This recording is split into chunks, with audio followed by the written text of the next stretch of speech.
Hello there. Welcome to my show, COVID-19 update by Heerak for September 6th, 2020. Labor Day weekend, and today is a great egg toss day. um, most of us have played egg toss games. Um, yeah, when I was in college, you know, um, I played some egg toss. Um, yeah, it was kind of fun. I mean, and I played it when I was a little kid as well. Um, yeah, it's a lot of fun. Um, yeah, but eating eggs is more fun. In Europe, they eat like one boiled egg for breakfast with a piece of toast, either spread with jam or with one slice of like meat, like ham or like bologna or one piece of meat. So that's like breakfast for like Germans, like one egg, one toast with jam, or one toast with like piece of cheese, or one toast with like meat, like slice of ham. And that's why Europeans are so thin, because they don't eat much for breakfast. I mean, they don't eat much breakfast, lunch, and dinner. you know, you should eat something every day, but as long as you're not eating much, you're not going to be fat. Um, in America, we socialize over food, so food becomes vital to socialization. So you meet people for lunch, you meet people for dinner, you meet people to watch sports games, but you watch sports games with like pizza, pizza and beer, or pizza and soda, or you have like cheese dip. You know, we do a lot of things with food in America, and that's why so many of us are fat. We're the fattest country in the world, I believe. And unfortunately, during COVID-19, being fat is bad because, if you get COVID and you're fat, you have a high chance of dying. Other countries, they don't socialize over food.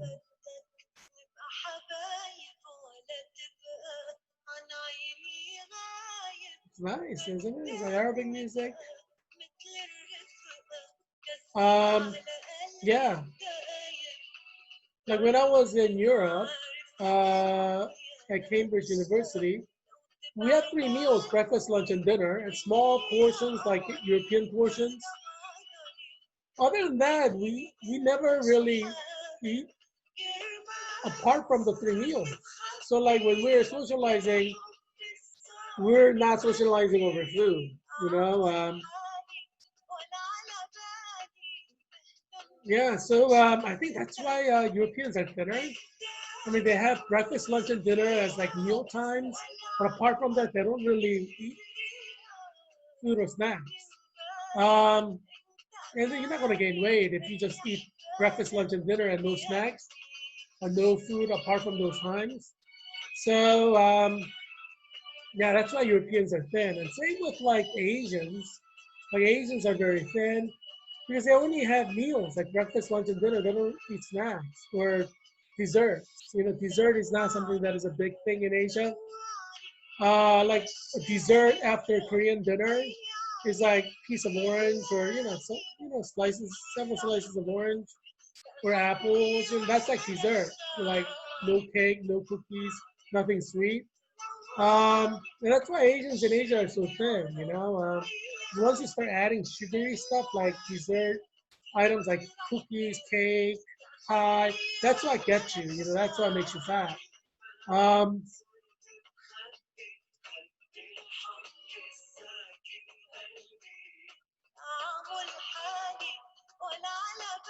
we have a lot of Arabic people in Virginia State District.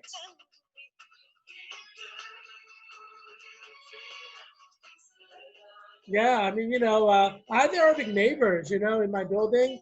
I like them, there are some Pakistani Muslim neighbors as well. And yeah, I mean, where I live, we have a large number of immigrants. So I live in a very concentrated immigrant area in Virginia's 8th District. So my zip code is 22204. And according to my a public health nursing professor, Lorraine Spencer, the zip code 22204 is like the poorest area of Virginia's 8th District in Arlington. And so when I had my public health nursing clinicals, our clinical group did it in Arlington, and we did it with Department of Health and Human Services in Arlington County. And we focus on zip code 22204. So we did a windshield survey, and that is part of public health nursing assessment. What we do is drive around and then write notes on it. So I did that, and then we did a big presentation, my clinical group, and submitted it to Arlington County Department of Health and Human Services. So we work with the head of uh, Arlington County Department of Health, Sarah, and Sarah Bell. She's really nice. I enjoyed working with Sarah Bell. And she's relatively new head of this area for public health and school health, which is done through school nursing is done through Arlington County Department of Health. So yeah, I enjoyed visiting Arlington County Department of Health, Sequoia buildings. They have Sequoia 1, 2, 3. There's an A, B, and C, and that's where Arlington County Public Schools is. When I taught at Wakefield High School, ESL, English as Second Language Math, to mostly Hispanic children, Hispanic teens, high school students, but also Ethiopian and other international students. Um, I went to Sequoia. I think it was Sequoia 1, where Arlington Public Schools is, and I got my ID card as a Arlington County public school teacher. And I read all the, tax forms, tax withholding, I-9 form, W2, is it W4, W2 form. Yeah, so so I brought back memories when I went back for nursing clinicals. It's like in the same area. The bus stop for is at 41.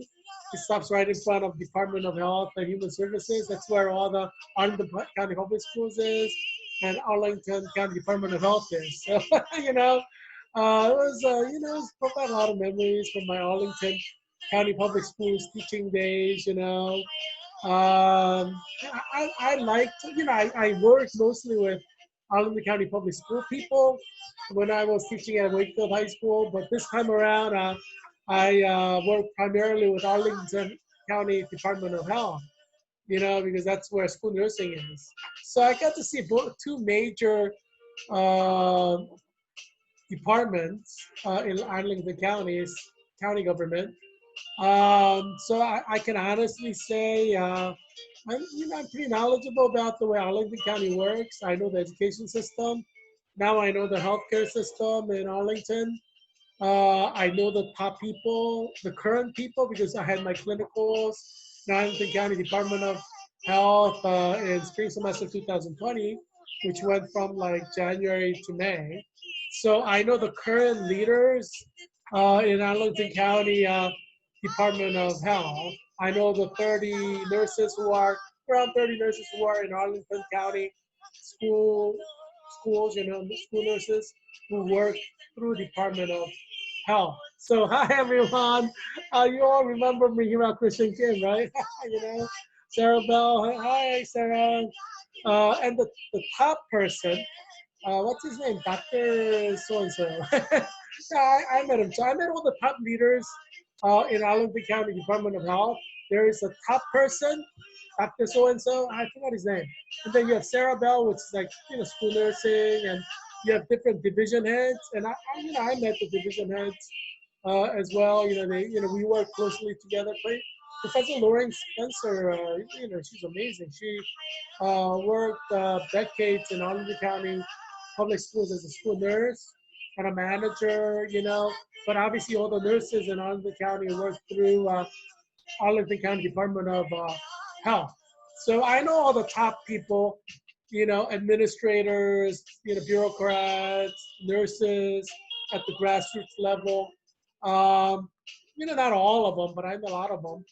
In Arlington Department of Health. So they know me, So I hope you vote for me on November 3rd, 2020. But as you know, I'm running for U.S. Congress in Virginia's 8th District against Don Byer. I think all of them voted for like Don Byer, like every single one of them, But hey, times are changing. And obviously I'll do a much better job for public health nursing, public health in Arlington County, Virginia's 8th District, so you should vote for me. You need to vote for me to get things on the right direction in this county and this, Virginia's 8th District. So, yeah. And obviously, Arlington County public school teachers, you should vote for me as well because, obviously, I'm the I'm the one who've done teaching in Arlington County public schools very effectively. I taught ESL students as an ESL teacher, a math teacher, and I was able to upgrade students who can't speak a word. Well, they can speak a word in English, like where's the bathroom, or I need to go to the bathroom, or bathroom. But I couldn't really speak much after that, like a lot of my students. So yeah, they just arrived from Latin America or somewhere. So or some of them arrived like a year ago, but they can't speak English at all. I had students who work like 40 hours a week. It's like 18, 19 who work 40 hours a week, and some of them like um, they're like kind of taking classes, like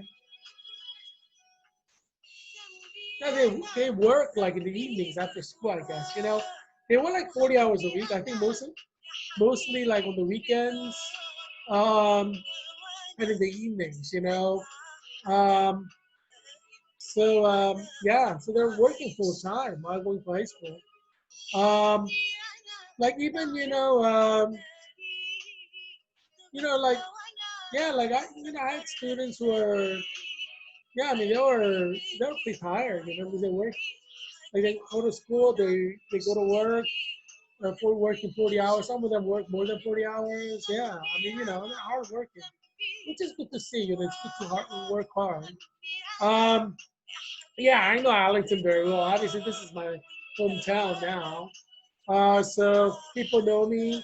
Uh, my dentist is from Syria. He's a Muslim from Syria, and he tells me about his family, and I've met his wife. His three children go to a Muslim school, Muslim private school in Fairfax County. Yeah, so there's a lot of Arabic people in this area, so they have like things that are quite well set up. And you have a lot of embassies here too from Arabic countries, Muslim countries in Washington D.C. So Washington D.C. has embassies, from like 100 different nations. So it's not a typical normal city.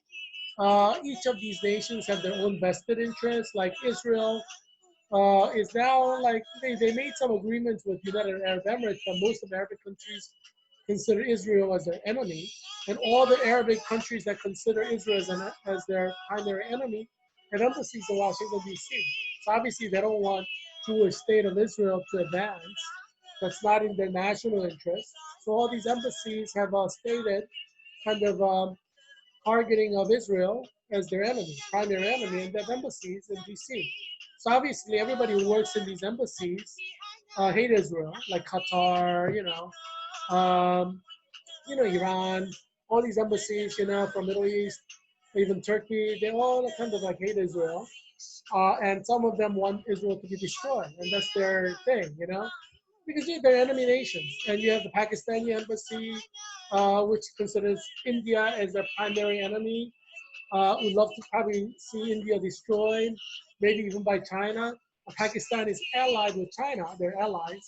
Um, India is kind of opposed to China and opposed to Pakistan. So India is kind of like has to fight a two-front war if a war starts with China. Pakistan is an ally of China, so they'll attack together. Obviously, Indian embassy is there too, and they consider Pakistan as their enemy, although racially they're the same.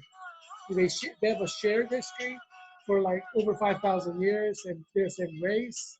They eat the same food. Their language is like similar or same, but they're mortal enemies. It's like South Korea, and North Korea. 5,000 years of shared history. They're like enemy nations. Um,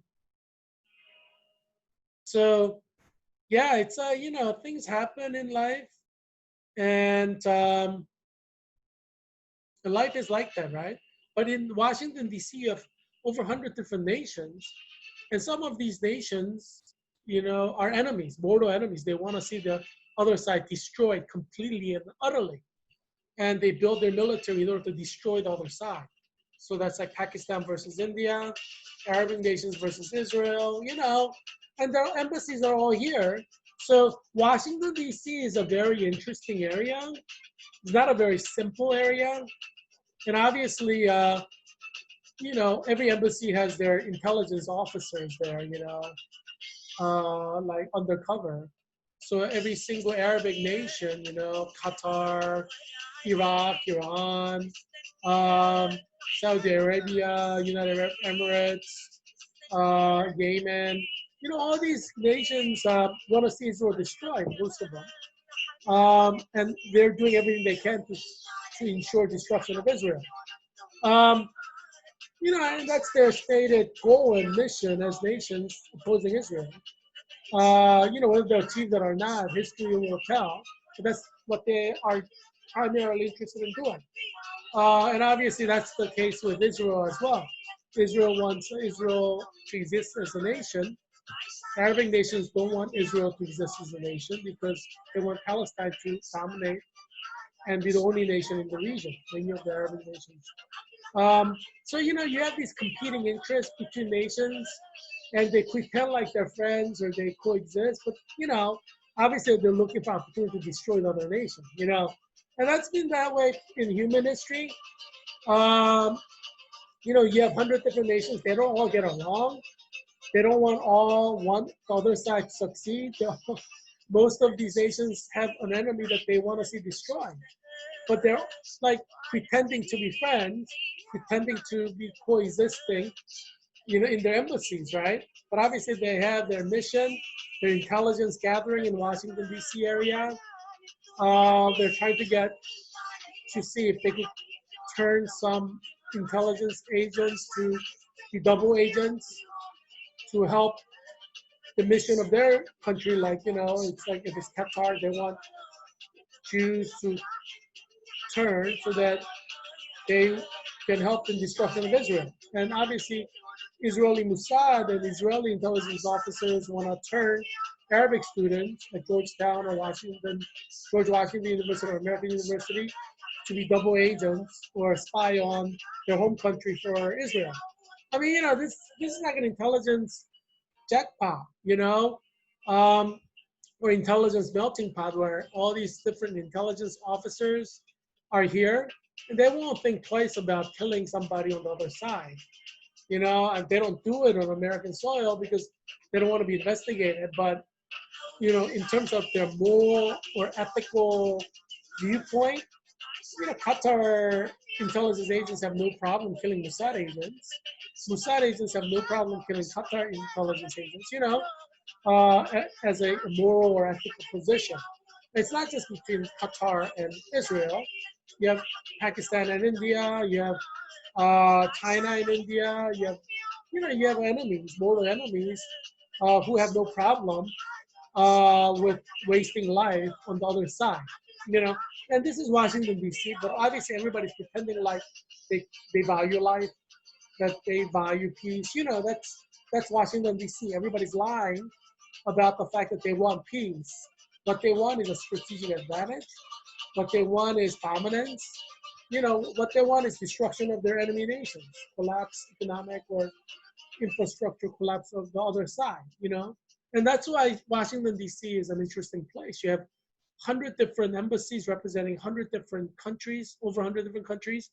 And these are autonomous territories, like Pakistani embassy is Pakistan, right? Indian embassy is India. Qatar embassy is Qatar. New features are here on YouTube Music. Yeah. Nail each verse with the help of song lyrics. Yeah, I mean, you know, YouTube Music, it's helpful, you know? Yeah, I mean, you know, one of the great things about YouTube is you have the opportunity to learn about different music, you know, from you know, YouTube. They have a lot of videos. You know, so it's kind of like Washington D.C. YouTube. You have like music from competing nations, viewpoints from opposite sides. You know, uh, it's like Washington D.C. You know, because you have 100 different nations. You know, all of them have enemies. They want to see their enemies destroyed. It's not that simple. Like nobody's going to agree on anything in Washington D.C. They may pretend to agree, but they don't. Everybody has enemies, and enemy of your enemy is your friend. Obviously, so you have 100 different embassies, more than 100 different embassies with their intelligence agencies investigating, do spying work in America, trying to turncoat enemy side students, teachers, you know. You could see the movie, you know, TV show Madame Secretary, you know, TV series with Leona Tia Leone. And you could see like some of it going on, right? Some of that goes on on a daily basis at Georgetown University, George Washington University, American University, right? Uh, you know, everybody's trying to get their strategic advantage, and this is where, you know, you can try to espionage work and find double agents, you know. So that, you know, there's always this thing going on here in Washington D.C. So life is not very simple in D.C. I'm sure there are Pentagon officers who sell secrets to, you know, Russians, Chinese, North Koreans, you know, Iranians, Pakistanis, Indians, you know. I'm sure there's a lot of that going on, and you have counterintelligence trying to ferret that out. And some of the counterintelligence in Arlington, or you know, in this area near Pentagon, they themselves are like kind of compromised. They take money off the table. So these things go on all the time, right? I'm sure China is trying to buy like Pentagon officers and civilian workers to sell secrets to China. You know, I'm sure that's going on a daily basis, you know. And I'm sure nobody doubts that in the CIA, Homeland Security, NSA, FBI, in the Pentagon itself. I'm sure President Trump is not naive enough to think this doesn't go on in the Pentagon, in Arlington, Alexandria Falls Church of Virginia's 8th District. You know, probably have the most amount of espionage activity involving 100 different nations, you know. I mean, it goes on every day. Obviously, enemy, you know, enemy of your enemy is a friend. So interesting thing about the way alliances form is that there are different ways to form an alliance, right? You form an alliance with someone who you agree with politically, or you can form an alliance with someone who you absolutely do not agree with politically, but you have a common interest, whether that be financial gain, territorial acquisition. So it is possible for a socialist nation and a democratic nation to enter into alliance to achieve certain goals. So it's naive to think that people make alliances only along politically similar lines, like democratic governments make alliance with democratic governments. That's a very simple way to look at politics. As you know, I've been president of Georgetown Collaborative Diplomacy Initiative for the academic year 2019 to 2020. It's the primary #1 diplomacy group at Georgetown University for students. I'm the first a Wall School of Foreign Service student to become president of the Wall School of Foreign Service organization at Georgetown University. So I made history at Georgetown. As you know, I did my master's in clinical nurse leader at Georgetown University. Our cohort, CNL, clinical nurse leader cohort 2020, we were officially graduated on paper, on transcript on November 20 or August 24, 2020. And there were 25 of us. CNL 2020, CNL, Georgetown University. Yay, we have graduated. So it's an exciting time for all of us, clinical nurse leaders, 25 of us. But like my core members, they're in the nursing world, which is kind of confined to American zone. So, I'm not saying they're naive about international relations, but it's not something that they don't deal with. It's something they don't deal with on a daily basis, because they're not in school of foreign service. They're not doing Master of Science in Foreign Service, MSSF, which is like the crown jewel of School of Foreign Service. And Marta Sidoriak, who's the General Secretary of, or Secretary General of Georgetown Collaborative Diplomacy Initiative for academic year 2019 to 2020. She was first year student of Master of Science in school, foreign service. So that's like considered number one, major at Wall School of Foreign Service. I mean, its namesake is foreign service, right? Marta is the second year this year. And, I meet her colleagues, her cohort, 2021 School of Foreign Service, Master of Science members. And it's like, they're like the most political people, at Georgetown University, right? Master of Science in Foreign Service. But, I'm the president of Georgetown Collaborative Diplomacy Initiative. So I am, man of the world. I understand politics. I understand diplomacy. I understand national interests. I understand soft diplomacy, hard diplomacy. I understand legitimacy. I'm probably better than some of the professors at Georgetown School of Foreign Service. I'm higher in my intellectual capacity. I could teach as a professor at School of Foreign Service. As you know, I'm an expert of Jewish studies. I've studied history. I've published on history. I've been a member of American Association of Historians, American History Association. Yeah, so I'm not naive about politics, so I'm a Master of Science in Clinical Nurse Leader student, I graduated, so I'm a degree holder now. So I'm like rest of my cohort members, 25 of us. But I look at the world from a global perspective, because I'm an expert of diplomacy, a certified expert of diplomacy. I've published books on strategic warfare, espionage activity, propaganda warfare.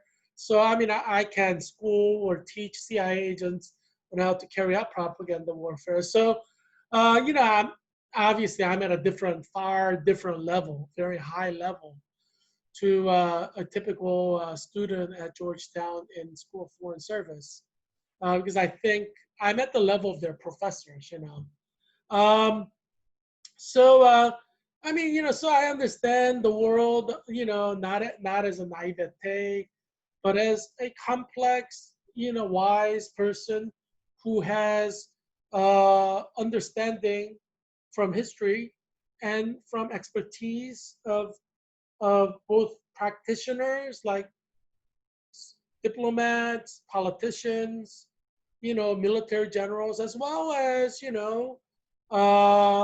intellectuals who are working on theories of diplomacy, warfare, conflict resolution, conflict creation, whatever, in 2020. So I'm not afraid to start conflicts.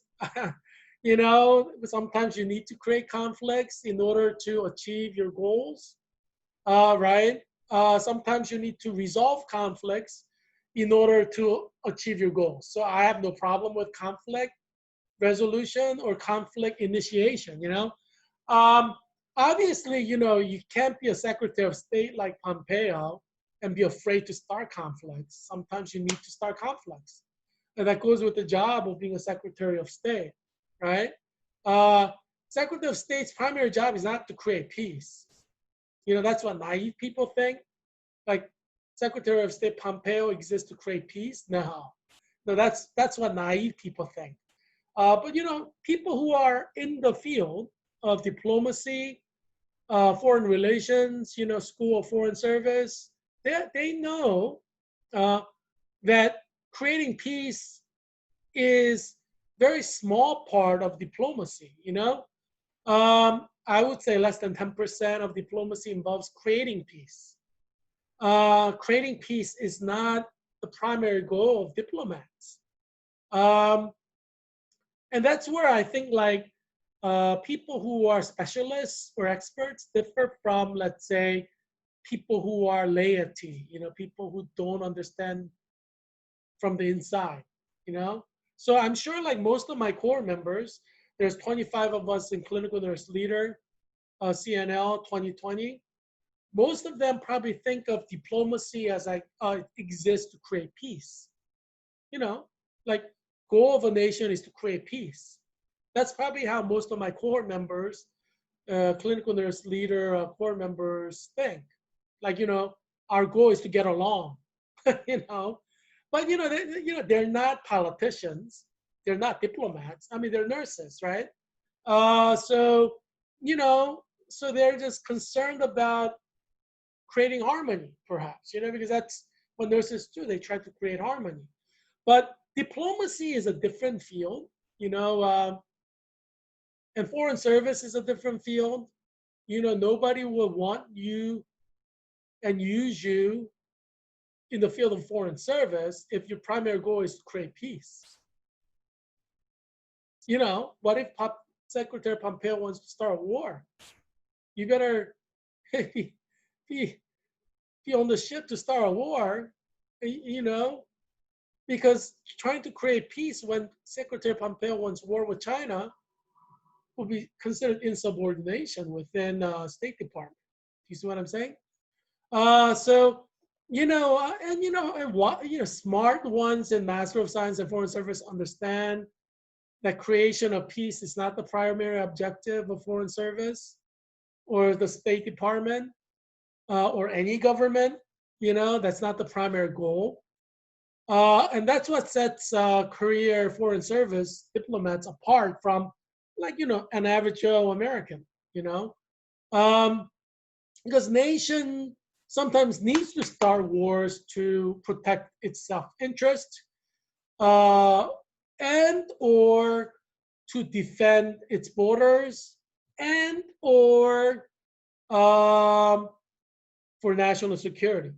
So, you know, so people think differently in the field of nursing as in the field of, foreign service or diplomacy. Now, I mean, obviously, I've been trained as a nurse, so I know how nurses think. And I could think and act like them if I want to. Obviously, because I'm an expert by definition of having Master of Science in Clinical Nurse Leader degree. So I know how to think like them, act like them if I need to.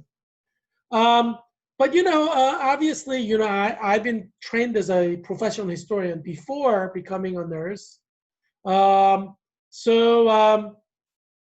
know, I know how to think like a diplomat, you know, or someone in School of Foreign Service, or someone in government, or someone in politics, you know. Yeah, I have no problem starting war if I need to start a war.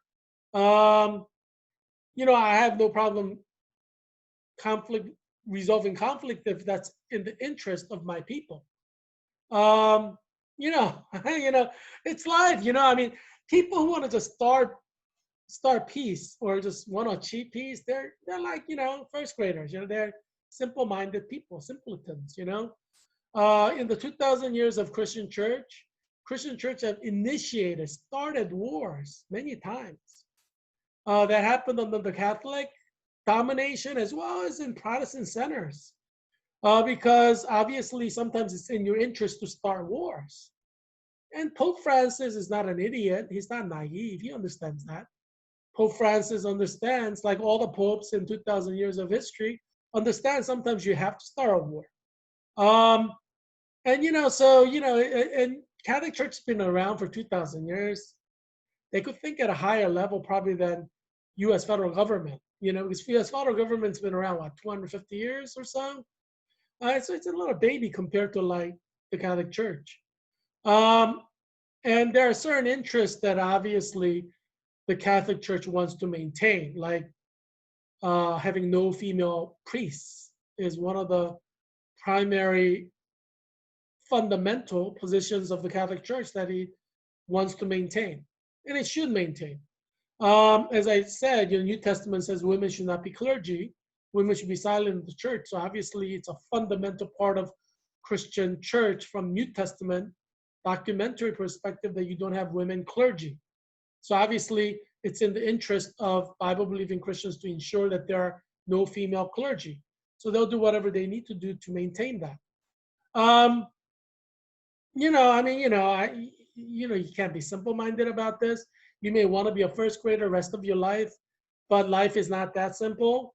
And so, I'm a leader of Christian leaders, right? I trained Presbyterian pastors in India at the master's level, professional expert level. And obviously, I'm not going to train them to be idiots, naive idiots, I expect every one of my students to be willing to start a war if they need to defend the Christian church. It's an absolute obligation of every pastor to be willing to start a war with whoever, in order to defend the Christian faith. I mean, that is an absolute necessary obligation of every clergy in every country, including the United States, to be willing to start a war in order to defend your Christian religion. And American pastors are not dumb either, sometimes, you see these feminists thinking like they're like really advanced, and people like social justice people, they're like the simplest minded people in the world. They think like first graders, they think the world is so simple. Like when I go to like social justice centers, I'm like, man, these like first grader, naive idiots who can't think at a complex level, they think world is simple. That's what I think when I pass by Georgetown University, social justice institute, all these simple-minded people whose intellect is at first grade level. They want to live in a world where there's Santa Claus, where lambs and wolves sit together in harmony.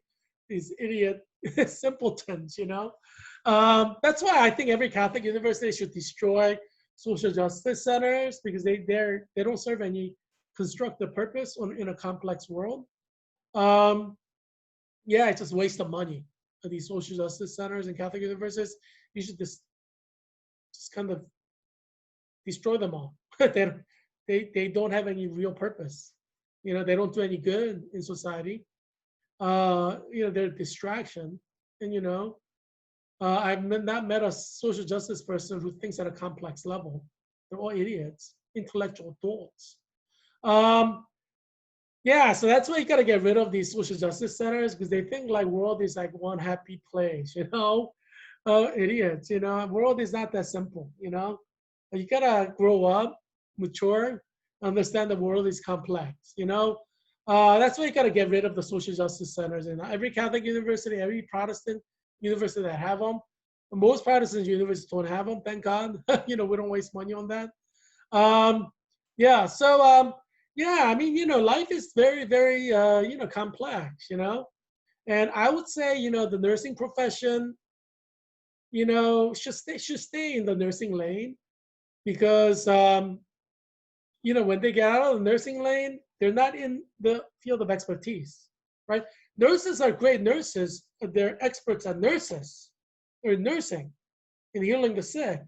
Once they leave that lane, they're at a disadvantage because they're not going to be able to compete at an equal footing with people who are experts, in that area. And so I think it doesn't serve the profession of nursing for nurses to like meddle in other areas. That's not primarily nursing related. You know, because once you start going into other lanes, not only are you weak, I mean, you know, uh, you're going to make the profession of nursing look ridiculous. I mean, you're going to make professional nursing into a laughing stock. You know, why would you want to do that? If you just stay in nursing lane and just do nursing without trying to like step on other people's toe in other lanes, then you'll have respect, and you can continue on. But when you're like trying to meddle in other areas, that's not really purely nursing. Eh, Entering politics, and stuff like that. That's when you compromise the profession of nursing, I would argue. Um, I'm saying like nursing professional organizations like AACN, uh, American Association of Colleges of Nursing should stay in the lane of nursing. Don't get into politics. Same with National League of Nursing, stay in the nursing lane. Don't get into politics. Because it's a lose-lose situation. Same with American Academy of Nursing, AAN, stay in the lane of nursing. You're going to get respect because obviously nursing is your field of expertise, and you're going to be healing people's lives. You're going to be doing good in society. You're going to have respect. You're not going to be creating problems for nurses, for the nursing profession, in any way. But once you start going out of that of nursing and then start going into politics, whether Republican politics or Democratic politics, you're creating problems for yourself. Why would you want to do that? So I think the worst thing that happened in the 21st century is a lot of nurses try to be very political. And it detracts away from what Florence Nightingale envisioned, serving the common good as nurses, Um, because nurses are supposed to treat police officers who are shot, as well as criminals who killed police officers who are shot by the police. So in an emergency room, let's say there was a shootout between, a mafia, Italian mafia, and Irish police officers. Let's say in 1920 America. And they come into emergency room, you're going to have these Italian mafia bosses and members who are shot by police officers, and you're going to have these Irish police officers who were shot by the mafia, and nurses are supposed to treat both of them. Right? That's the whole point. You stay objective and treat everyone. And that's why nurses have been like safe, right? Because there's no reason for mafia to kill the nurses because they're going to treat you if you come to the emergency room. There's no reason why police officers who are corrupt will have to knock you out because, if police officers shot, you're going to get treated, regardless of whether the nurse is like, Italian or Irish, and that's why, nursing profession has been very respected because they stay out of the political lane. They're kind of apolitical. They're gonna like treat you in the hospital, whether you're Democrat, Republican, fascist, or communist, criminal, murderer, rapist. It doesn't matter. You're gonna treat them, right? Police officer, FBI agent, CIA agent. You treat them. You stay apolitical. And that's why nurses have been respected. And that's the way, Florence Nightingale envisioned nursing. But right now in America, nurses have become too political, and they're losing their original vision as nurses, right? What is the point of becoming a nurse? Primary goal is to heal the sick, regardless of what their background is. But when nurses are going into these political zones, and trying to play like political games, or that's when nurses lose their power as nurses, because their power hinges on the fact that they are going to heal anybody regardless of the reason, regardless of how evil they are or how good they are. It doesn't matter. um, and that's the power of nurses and the nursing profession. The moment you start becoming political, you lose that power, the power of innocence, the power, and so, once you start playing politics, it gets dirty. And obviously there's cost, there's a political cost in any kind of political gaming. And so, and that's the problem, right? And that's why I think nurses should stay in the lane of nursing. Um, and when I say nurses, I mean nurses, nursing profession. Like American Association for Colleges of Nursing should not get involved politically, supporting Trump or opposing Trump. The profession of nursing should stay apolitical. It shouldn't endorse any candidate. That's the way you kind of stay pure, right? If nursing professional organizations start endorsing certain politicians over others, then it ceases to be objective by definition. It ceases to be neutral. And whether you're a doctor or a nurse, your professional association needs to be neutral to be effective, right? The moment that it is no longer neutral, it becomes less effective. So you gotta go back to the original question: what is the goal of nursing? What is the goal of medicine, right? Is it to be political, or is it to save lives, right? You gotta redefine your mission goal in light of your primary purpose for existence. Otherwise, your primary purpose for existence become diluted, and you could go into wrong directions. And so that's something that you must keep in mind. There are certain professions whose innocence, if lost, will no longer be effective. And more importantly, your safety becomes jeopardized, right? If nurses are seen as anti-mafia and that they will not treat mafia to the same level that nurses will treat police officers, then nurses' lives can go into jeopardy, because mafia may start killing nurses when mafia patients die in the emergency room, because there will be suspicion that nurses killed them. Do you see what I'm saying? So when we're talking about staying apolitical for nurses and doctors, it's not just about the ethical value of nursing and ethical value of medicine as saving lives. It's actually to protect safety of nurses and safety of doctors. Your political neutrality in the hospital setting is what keeps you safe. Because there are a lot of people who get shot.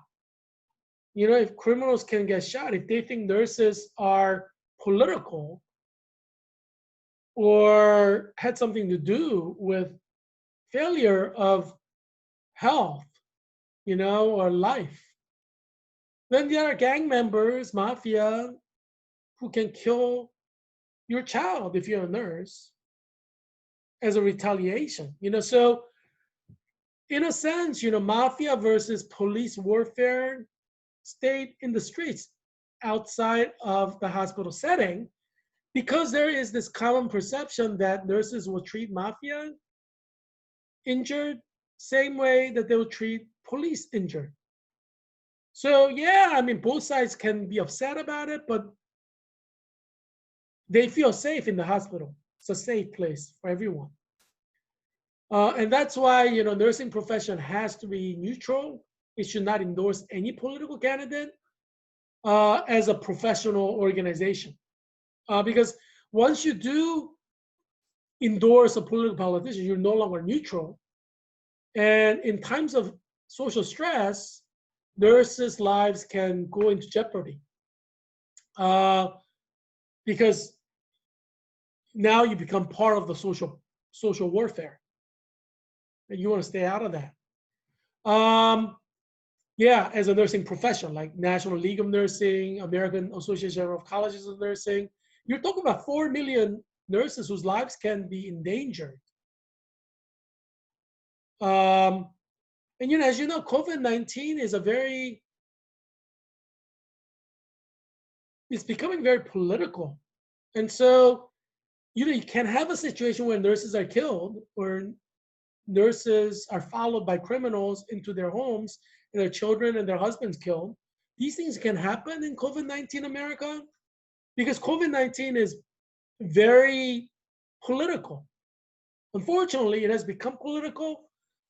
And the only way nurses will be safe, doctors will be safe in this politicized environment is if nurses and doctors stay out of politics, as a profession.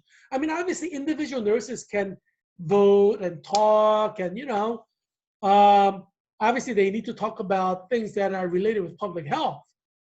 But you have to be kind of careful if you're like a professional organization, like, oh, we as the American Association of Colleges of Nursing, we're going to take this political position. Then there's a problem. Yeah, there's going to be a serious problem. As American society becomes violent, nurses' lives will go into jeopardy. And American society hasn't become violent yet. Oh, a little bit, during George Floyd protests. But it's probably going to get more and more violent as a society, because social problems are, growing, and COVID-19 is probably permanent. So, and COVID-19 is becoming a political issue. You see the tweet, like you have people saying, "Don't wear a mask," and obviously, I'm a clinical nurse leader. I passed my certification exam, waiting for my certificate to arrive. So I want everybody to wear a mask when they're going to be talking to people, if they're going to be inside, because I understand as an expert of nursing and health that that's the way to protect your life. But people understand that when I say, as a nursing expert, I say you need to wear a mask to protect your life. They're not going to get angry at me. Speaking as a nurse, propounding a position that is healthcare. Do you see what I'm saying?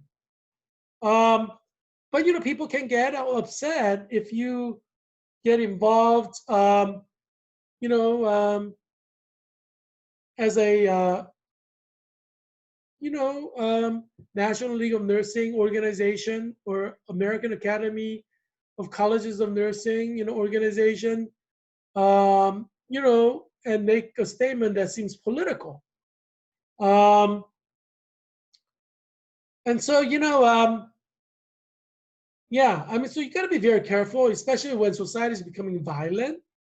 Anything can happen.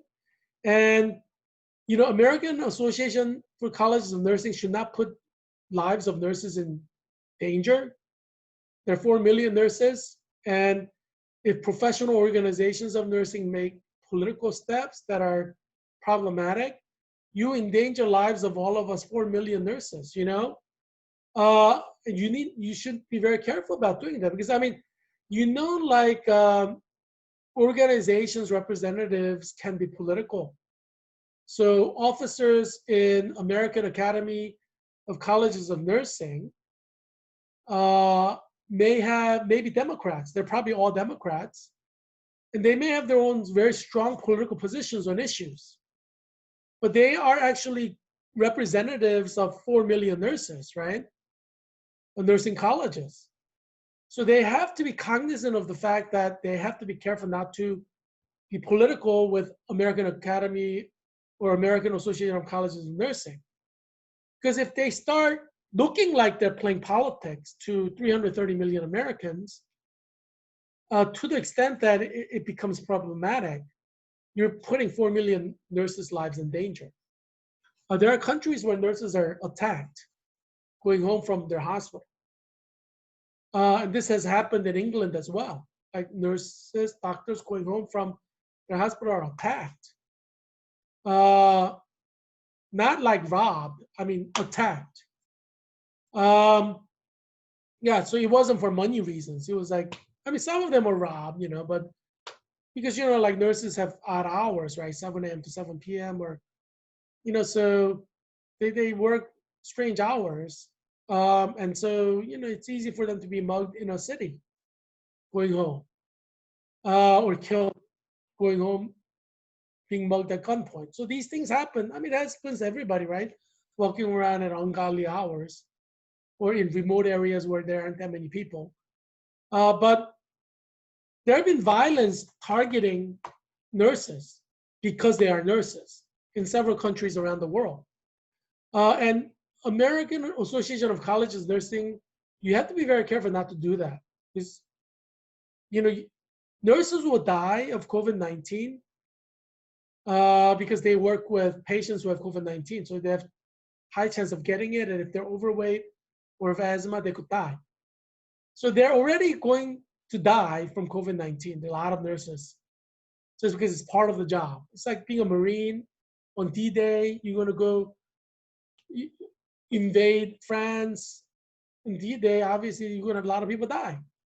So it just comes with the job. But there should not be a measure to like get them hated for no reason.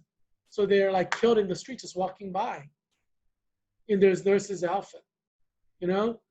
So you gotta be very careful about that, you know, because, you know, we saw from George Floyd protests, violence can corrupt, and violence can erupt, be spontaneous. It's only one step away from protesters killing human life. We're only one step away.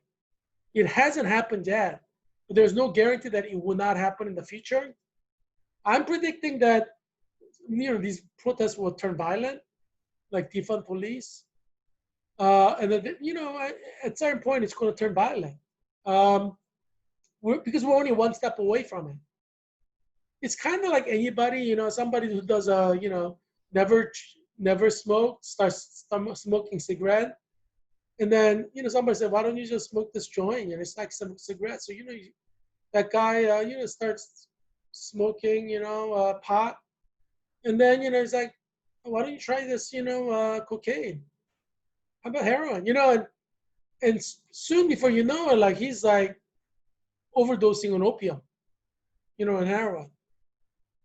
Not everybody goes through that phase, but some do. And we need to understand movements like what happened at George Floyd protests as an organic movement. It's not stagnant. It can evolve. And George Floyd protests were only one step away from people killing other people. So, so, you know, I would argue as a historian, you should expect that to happen at some point in the next few months. Is it preventable? Maybe, maybe not. You know, but because George Floyd protests went so far, and it's only one step away from very violent killing between human beings, we're basically on the edge. So you should not be surprised if in the next few months there are going to be violent clashes where people are actually targeting each other to kill each other. You know, that could happen. I mean, you know, you gotta stay away from cities. If you're in a major city, I would encourage you to leave if you have money to do so, because cities are gonna be violent. I mean, that's where all the violence is gonna happen. Because, you know, I mean, how many people are gonna have violent clashes in the suburbs? Do you know what I'm saying? So cities is where most people will die of COVID-19. And cities is where all the violence will happen. Once violence starts, you can't, it's too late. You know, you may die from it, or you probably will not be able to escape it. So this is the time to move out of the city if you have the money to do so. Yeah, but I mean, there are so many things that can go wrong now until, you know, until next Labor Day, 1 year from now. Because remember, we came from March to now. So there was like March, April, May, June, July, August, 6 months. We basically only had 6 months. And during that time, we had George Floyd protests. During that time, we had like 2 different peaks of COVID-19. We had schools shut down. We had like millions lose their jobs. Look at what happened in 6 month period. And that was like the easy 6 months, till end of flu season, including summer. Now we're going to enter horrific nightmare hellish 6 months, which is going to include the flu season. So if all those things happen, like George Floyd protest happened, like what after Memorial Day, after the beach season started, great weather, where people should be at the beach. You're gonna, and that's when everybody's happiest, right? In May, when the sun is shining, beach is open. If people are willing to do that when the nature is most conducive to happy feelings of joy and peace and vacation, you can imagine what's coming in the winter months when even happy people become depressed. So I am, independent candidate for U.S. Congress in Virginia's 8th District, Heerak Christian Kim.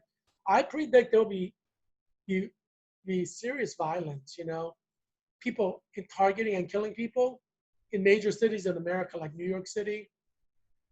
I think you gotta expect that. Chicago, Philadelphia, Washington, D.C.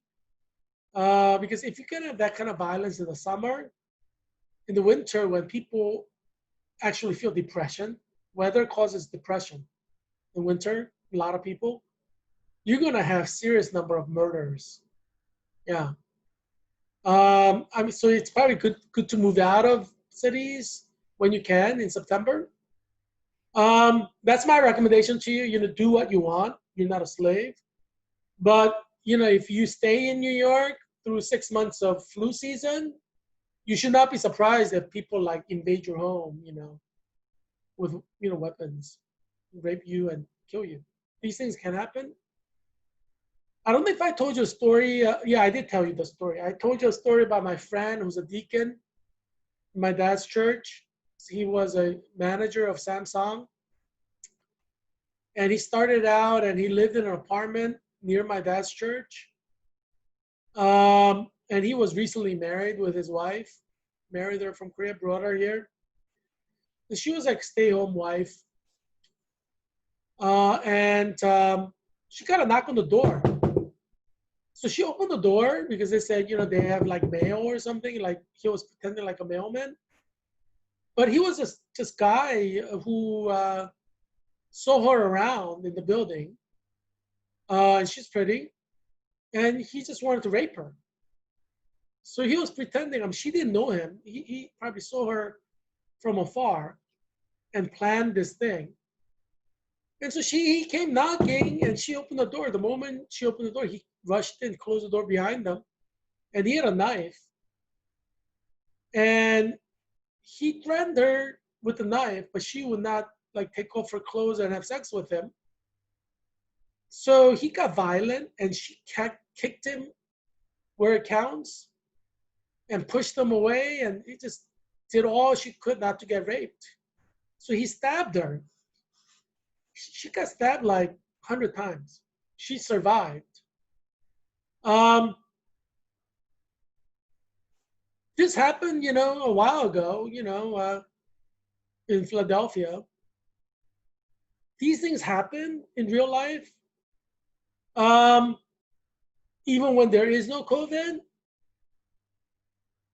So this winter, it's going to be bad. Don't think that there will not be home invasions, especially live in dangerous neighborhoods. There could be.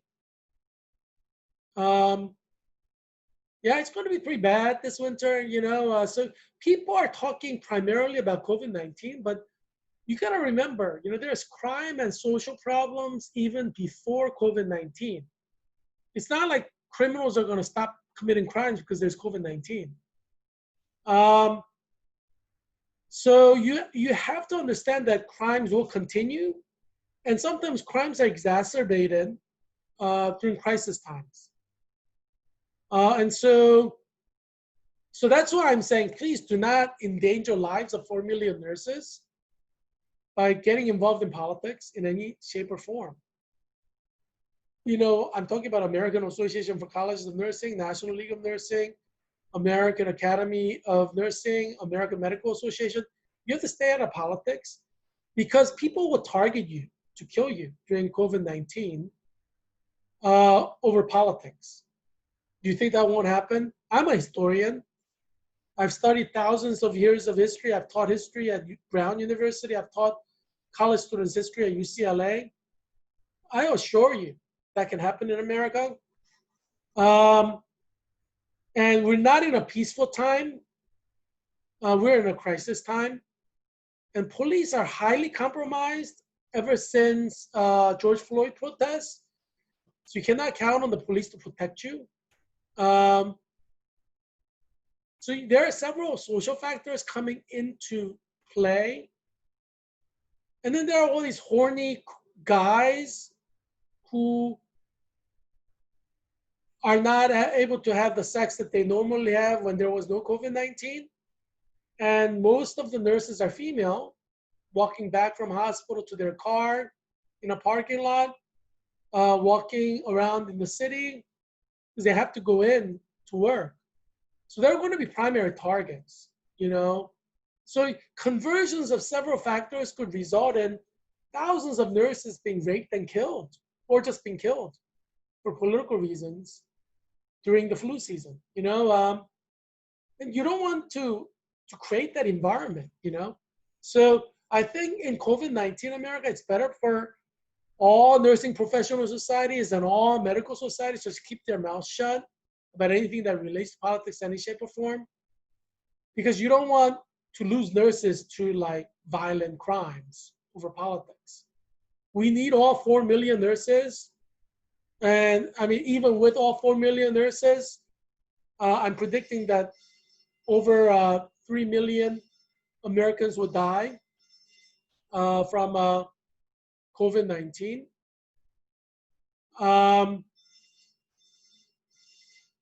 I mean, do you really want a situation where you're losing thousands of nurses in every city to gratuitous violence over politics?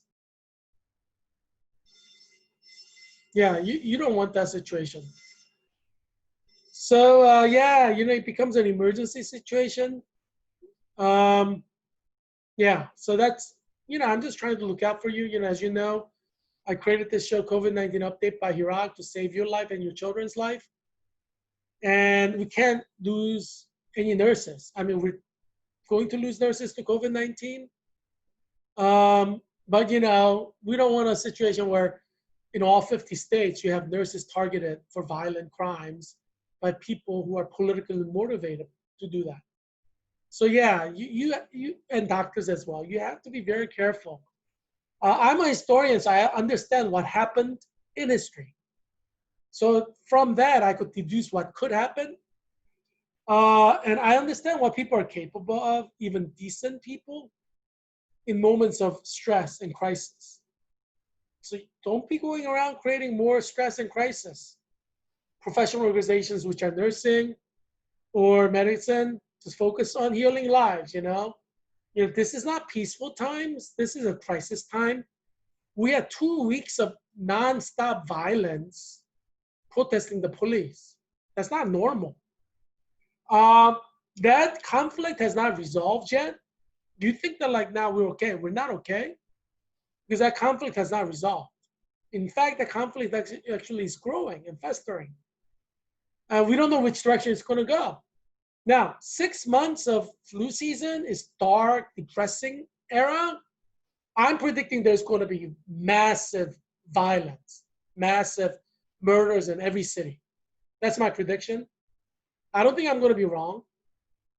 I recommend President Trump to have standing militia in the White House, because if 1,000 people invade White House, there's no way you're going to stop them from killing everybody in the White House. You need like a standing military personnel on White House property. At least like, I would say 200 troops ready to fire with weapons and ammunition, because you may have to pour down the White House. Yeah, you think I'm joking? I'm not. Because we saw during George Floyd protests, all this crowd, all they had to do is march toward White House and go in. Nobody could have stopped them. Not a single person could have stopped them. And if they wanted to like commit crime against everybody in the White House, they could have slaughtered everybody in the White House. And these events have happened in history, where like the whole royal family was slaughtered by the mob. These things happen, because during times when they're royalty, that those are their leaders.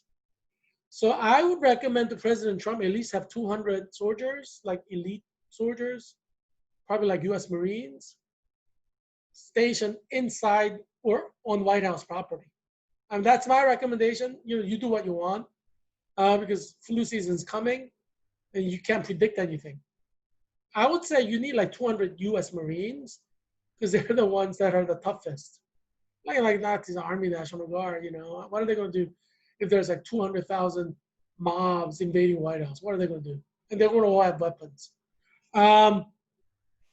So yeah, I mean, obviously that's the worst case scenario, but I wouldn't be surprised like in, like November or October even, or, December, if president wins, I mean, maybe you should expect it, so I mean, that's what I'm saying. I think you should now station 200 soldiers, U.S. Marines on White House property, or, somewhere around there, with ready access. Yeah, because what are you going to call them from Quantico? Yeah, but I mean, you do what you want. If I were the president, that's what I would do.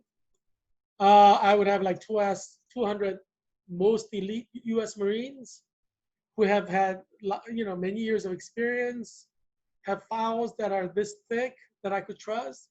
200 of them stationed in the White House property or nearby, right there, with ready access. Obviously, only the people who are careful survive in history, because you can't predict what happens in history. Unpredictable things happen in history. That's what makes history very interesting. That's why people like to study history. I do not believe the liberal media when they say like we're in it together. There's no way we're in this together.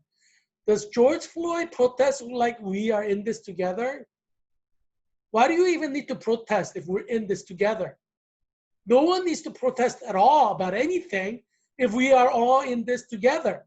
That's a big white lie, or maybe it's a black lie created by the liberal media that we are in this together. We're not in this together.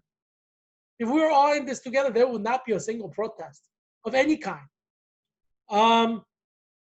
Yeah. So yeah, you gotta get with the program. This is COVID-19 America, and it's here to stay. But thank God there are still beautiful women.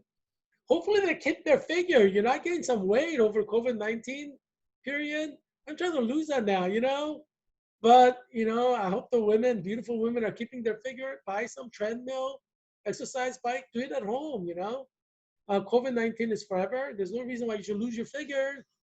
Yeah. I mean, obviously you should get married between 18 and 22, 24, when your body is at the best shape. Because once you hit 26, you're going to have cellulite, what we call cottage cheese, like, dimply area on your thigh. Look how thigh is nice and smooth, right? Because they're like 18 to 24. Once you hit 26, your thighs start getting fatter. It starts sagging, literally sagging. It's not like taut like that. It kind of sags. And your butt kind of sags. Everything sags. Your breast sags. And you have like, when you lift your arm, there's like a little, like turkey throat. What do you call that? Turkey neck. It starts to kind of like, drip down. It's literally dripping down. Yeah, that's why, if you're a woman, you need to get married between 18 to 24. Because if you don't, I mean, geez, you're damning your whole life to unhappiness, Yeah, because most guys say, I mean, you're not, most guys will marry you when you're 18 to 20, 20, 22. But that's not the same once you hit 26. Out of the 100 guys who are willing to marry you when you're 18 to 20, um, you may have 10 out of them considering marrying you at 26. Yeah, that's how much of a difference it is. You lose 90% of the guys who wanted to marry you by the time you hit 26. Yeah, that's just the way it is. It's life, Men are sexually aroused by what they see. They're attracted to women they find beautiful, and men go after women that they consider beautiful, and they marry women they consider beautiful. Um, yeah, I mean that's just the way men are. Um, so 18 to 24 is when smart women marry. Because once you pass that, you probably will not get married. You'll be a spinster. Um, yeah, I mean, look at all these generation X women who are like in their 30s who are not married. Bunch of losers. Loser. They failed in love. They failed in romance. They're all alone and lonely in their single bedroom apartment in Washington, D.C. All alone during COVID-19. Losers. Because they didn't get married when they were 18 to 24. Yeah, it's a loser thing to do.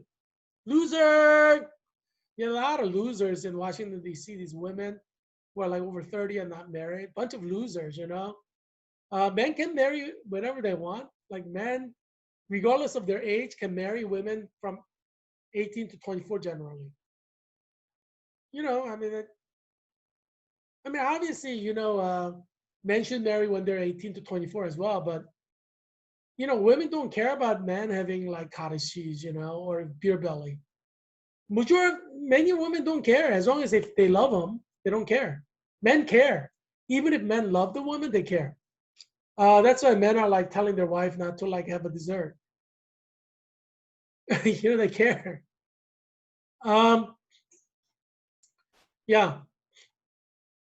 Anyway, I'm here to try to uh, to help you have happiness, And so I'm not going to lie to you like your divorced mother or feminazis who's going to take your joy away from your life. It's going to take romance away and make you into losers. Yeah. So, yeah, Washington, D.C. probably is the highest concentration of loser women in America. Like these women who are like past 26 and not married. Losers. Yeah. Washington, D.C. has a lot of loser women. Yeah, it's sad because someone needed to tell them the truth. But their mother who failed in marriage, I mean, they failed in love, they failed in marriage. What do they know about success in romance, right? And a lot of children are children of divorce, so they're not going to get facts from their failed marriage mothers who are failed in marriage, failed in romance. So someone has to tell you the truth. So I'm going to tell you the truth so that you can be happy. Yeah, find somebody to love at 18 to 22. You're not going to find a best friend who's going to be as good as that throughout your life. Marry someone, have children with that guy, make him feel guilty every time he's like straying, keep him on a tight leash. You make your own happiness. Yeah, friends go and come and go. Friends sometimes stab on you in the back by like trying to cheat on you with your boyfriend. That's what friends are. If you're a girl 18 to 22, you cannot trust your friends. They'll like screw you over if they're jealous of you, like tell you lies, make you fail. That's what your friends are. Yeah. Well, you're going to give up love of your life, lifelong motherhood, and marriage for your best friend who's going to stab you in the back first chance she gets because she's jealous of you? You're an idiot. You're a loser. Yeah. So, yeah. I mean, obviously, I want you to be happy. So, yeah. But you do what you want. You're not a slave. If you want a life of being stabbed in the back by different female best friends, yeah, go right ahead. Uh, you know, how many women don't know a best friend who did stab them on the back? I mean, women stab their best friends on the back like they drink water. You, you know what I'm saying? It's different than the male world. Generally, your best friend doesn't stab you in the back in the male world. But in the female world, I mean, they're stabbing each other in the back all the time. I'm like, men don't understand that. Why would you stab your best friend in the back like that? Like, men don't do this to their best friend. But women do. And you know what I mean, because you had a best friend throughout your life who stabbed you in the back. That happens again and again. So why are you like saying, oh, I have a best friend. Best friends are forever. They're not forever. BFF is a big joke because it's your BFF who's going to screw you over. Yeah. So find your love, find your children will love you unconditionally. You're not going to experience any love that you're going to experience from your children until you have your children. Yeah, no girly best friend, BFF is going to give you that kind of unconditional love that your own babies are going to give you. Why would you want to throw that all away? We have, the figures are not totally accurate there. It's not 764 deaths. I don't know why the figure from yesterday is there.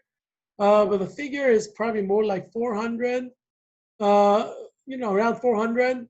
Obviously, this is Labor Day weekend, so I don't think everybody's, like kind of sending their numbers in on time. But so I wouldn't trust it anyway. So I mean, obviously, there's a typo there in the terms of daily death rate, but it's kind of cookie. It's kind of like, not dependable right now because it's Labor Day weekend.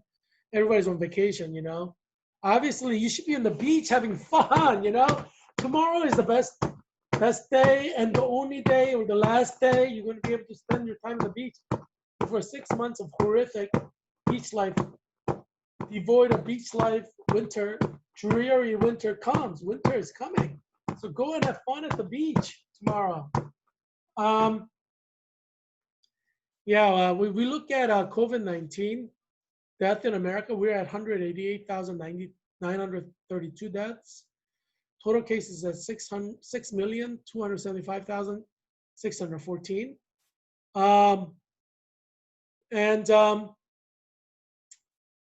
Yeah, it's bad. I mean, and we haven't really had a flu season yet, and that's coming, 6 months of it. So as you know, I'm predicting 30,000 people will die in every state. I mean, 6 months, 10,000 die per state on average. I think that's more than likely because of all these cities. It'll be much higher than that. I think, look at all these people getting infected in colleges and schools, And in the summer, like 40 to 80,000 are getting infected every day. It's summer, it's not even winter. So yeah, you can expect a lot of people to die in the winter. Moose is still smiling. He always smiles, He's like a permanently smiling person. He's always happy. But he's sad inside. He's smiling, but he's sad inside. Think about all the Americans who are going to die from COVID-19 in the flu season. Right, Moose? Yeah. Yeah, but American situation is not the same as the situation in other countries. We have number of deaths that are incomparable because in China in 4 months no one died from COVID this summer. That could have been us, but it wasn't. Facts are facts. Arabic countries is another area where people are not really dying that much. Iran has the highest number of cases and death in the Middle East, and they have 386,658 cases. Their death rate is at 22,293.